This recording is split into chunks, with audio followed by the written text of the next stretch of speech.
조수진 의원입니다. 서울중앙지법원장에게 질의하겠습니다. 네. 10월 13일 이재명 대표가 자신의 선거법 위반 사건 재판에 나오지 않았습니다. 이 때문에 49일 만에 열린 재판이 5분 만에 끝나버렸습니다. 이 대표는 국정감사 때문에 불출석한다는 의견서를 재판부에 냈다고 하는데요. 그런데 정작 이날 오전에 열린 소속 상임위 국정감사에는 참석하지 않았습니다. 재판부 농락한 거 아닙니까? 뭐 그런 시각이 있을 수 있겠습니다. 판사 생활하면서 이런 일 보신 적 있어요? 뭐, 보기 드문 상황은 맞습니다. 네. 이 대표의 재판 불출석, 재판 지연 의도로밖에 볼 수 없죠? 그것까지는 제가 판단하기에는 자료가 부족한 것 같습니다. 그런데 그런 가능성 배제할 수 없죠? 객관적으로 보실 때. 너무 구체적인 진행되는 사건에 관한 질문이라 제가 이 자리에서 그걸 말씀드리기 좀 부적절하다고 생각합니다. 다시 한번 정리드리면 재판에 출석 안 했어요. 49일 만에 열린 재판이 5분 만에 그냥 끝나버렸죠. 그리고 국정감사는 또 불출석했습니다. 이거는 재판부를 농락하겠다는 의도, 재판을 지연시키겠다는 의도로 밖에는 볼 수가 없습니다. 법원장님, 선거법 재판 634번칙 잘 알고 계시죠? 네. 대장동 부패 게이트 관련해서 김문기 처장을 모른다고 허위 발언한 사실로 기소된 것이 작년 9월 8일입니다. 다시 말해서 1년이 훨씬 넘어버렸거든요. 네. 지금도 1심 중입니다. 어떻게 생각하세요? 어떤 공직선거법의 선거 기한에 관한 법정 기한에 관한 규정은 상당히 강제 규정으로서 강력하게 규정되어 있는 것 같습니다. 선거 재판에서 대표성을 확보하기 위한 어떤 입법 취지가 들어 있는 게 아닌가 싶은데요. 그런 입법 취지를 고려하면 충실한 심리와 피고인의 방어권 보장도 중요하지만 법에서 정한 선거 기한을 지키는 노력도 아주 중요하다고 생각합니다. 예. 634 원칙. 깨라고 있는 게 아니잖아요. 지키라고 있죠. 그렇죠? 네. 6개월 내 선고가 아무리 훈시 규정이라고 하더라도 이것을 법원이 지키지 않고 위법을 하면 이재명 대표도 법원을 우습게 보는 겁니다. 아시겠죠? 네. 원칙은 지켜줘야겠죠? 네. 이재명 대표는 고 김문기 처장과 관련해서 말을 계속 바꾸고 있습니다. 처음에 모른다고 했어요. 그러다가 9박 10일 동안 해외여행 가서 골프 치다가 같이 찍은 사진이 나타나니까 조작한 거라고 또 주장을 해요. 최근에는 안면인식 장애를 또 호소하고 있습니다. 재판을 관장하는 법원의 재판 운영이 매우 중요하다고 생각하고요. 더군다나 이런 피고인에게는 더더군다나 재판 운영의 원칙이 굉장히 중요하다고 저는 생각을 합니다. 재판 지연 술책에 말려들어서는 안 된다. 이 점을 좀 당부드립니다. 아시겠죠? 네. 네. PPT 준비해 주십시오. 보고 계신 PPT는요. 지난 5월의 일입니다. 민주노총 건설노조원 5천여 명이 서울 광화문도로를 점검하고 불법 노숙 집회를 강행한 일이 있습니다.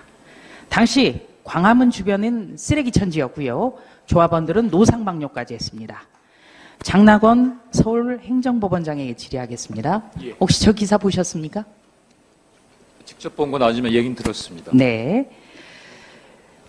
9월 20일과 21일 민주노총 금속노조가 국회 앞에서 1박 2일 노숙 시위를 추진을 했습니다.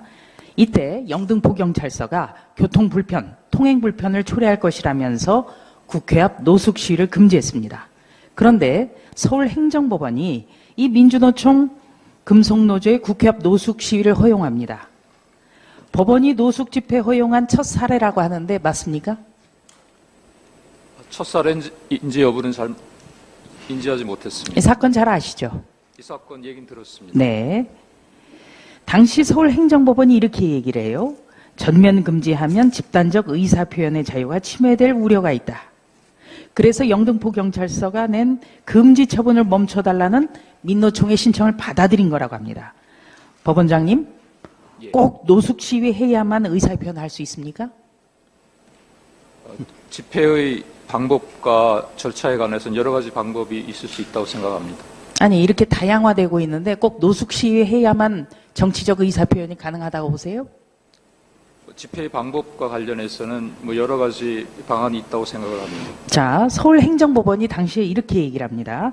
편도 4개 차로 중에 3개 차로만 점거를 하기 때문에 심각한 교통 불편을 우려가 확인되지 않는다. 아니, 4개 차로 중에 3개 차로를 막고 시위를 하겠다는데 심각한 교통 불편이 없다? 아니, 저는 도저히 납득이 안 돼요. 어떻게 보세요? 제가 구체적인 그 결정 내용에 관해서 언급하는 것은 적절하지 않지만 아마 재판부에서 각종 소명 자료를 보고 그 집회의 자유, 또 표현의 자유하고 공익과 그 형량을 해서 적절한 방법으로 판단하도록 노력한 것으로 알고 있습니다. 다시 한번 기록을 위해 남깁니다. 4개 차로 중에 3개 차로를 점거하고 시위를 하겠다는데 심각한 교통 불편을 주지 않을 거라는 게 행정법원의 판단이었어요. 그런데요, 정작 민주노총은 비 온다고 이 노숙 집회를 취소해버렸어요. 그러니까 다시 말해서 반드시 노숙 시위를 할 필요가 없다고 스스로 판단한 겁니다. 아니, 이런 노숙 집회를 서울행정법원이 해도 된다고 판단한 거예요. 그리고 일반 시민들의 피해는 그렇다면 누가 어떻게 침해당해도 어떻게 할 것인가? 이런 것도 좀 생각을 해야 되는데 어떻게 보십니까?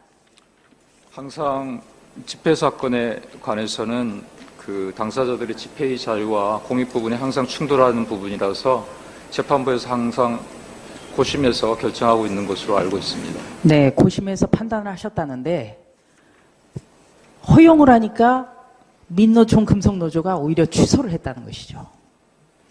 집회 시위 문화를 개선하려면 시위 세력이 지나치게 온정적인 법원의 판결도 바뀌어야 된다. 저는 그렇게 봅니다. 여기에 대해서는 어떻게 보십니까? 이 집회 사건과 관련해서 저희들 내부적으로 여러 토론을 통해서 그 적정한 또 재판이 이루어질 수 있도록 각 재판부에서 노력하도록 하겠습니다. 일반 시민 생활의 불편을 초래하지 않아야 되는데 함께 노력해 주셔야 된다고 저는 봅니다.